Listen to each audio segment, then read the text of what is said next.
We provide Denver's exclusive avalanche safety report with the help of our friends from CAIC.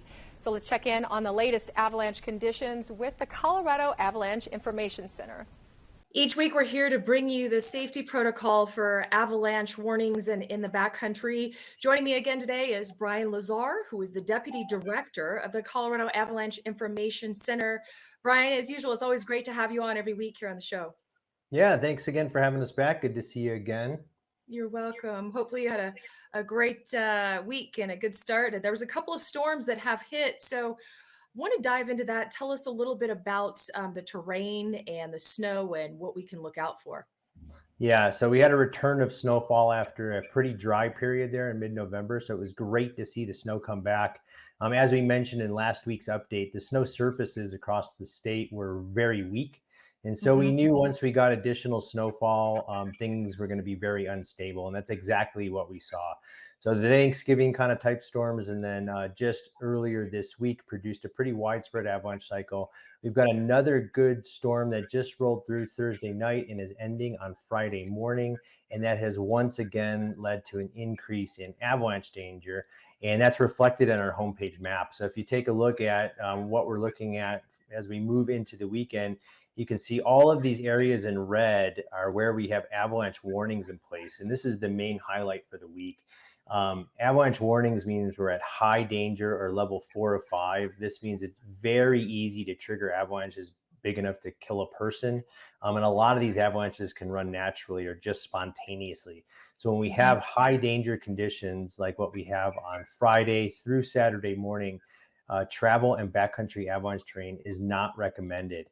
In areas that are in orange here, that's considerable danger, or level 3 of 5. So not quite as dangerous, but this is not trivial avalanche danger either. So even in those areas where you see orange on the map, it's going to take very cautious terrain travel to move safely through the mountains.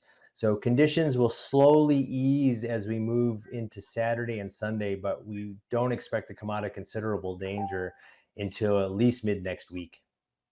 And according to the map that you have up here, that is a large area of coverage. I mean, almost we're looking at the orange and the red.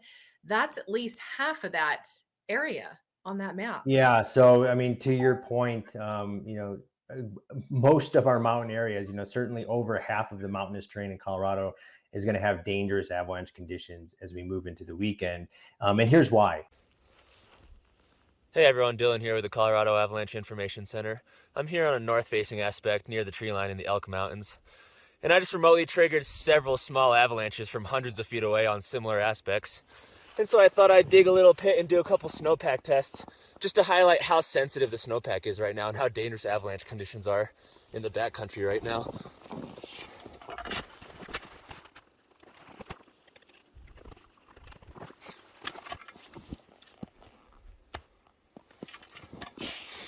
And so I got a propagating failure on the first tap there, and as you can see,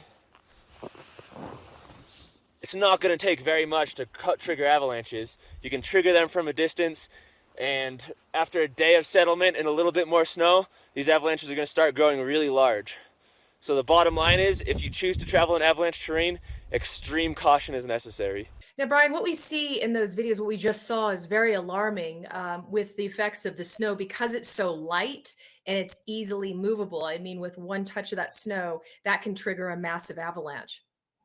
Yeah, and so as the snowpack is getting deeper, the avalanches are growing in size. And so avalanches that are big enough to bury somebody are becoming much more widespread across the mountains. And so that video and these images, which I'm going to show right now, show what happened when we loaded that really fragile snowpack with the snowfall from earlier in the week. And we got widespread cracking in the snowpack. These are the kinds of things we're warning about in the snowpack in our forecast. You can see entire slopes are settling and collapsing and cracking, shattering. And here's an avalanche that's just getting moving. You can see how the snow would just break on those underlying weak layers. And would produce avalanches, 2 to 3 feet thick. So these are certainly worrisome.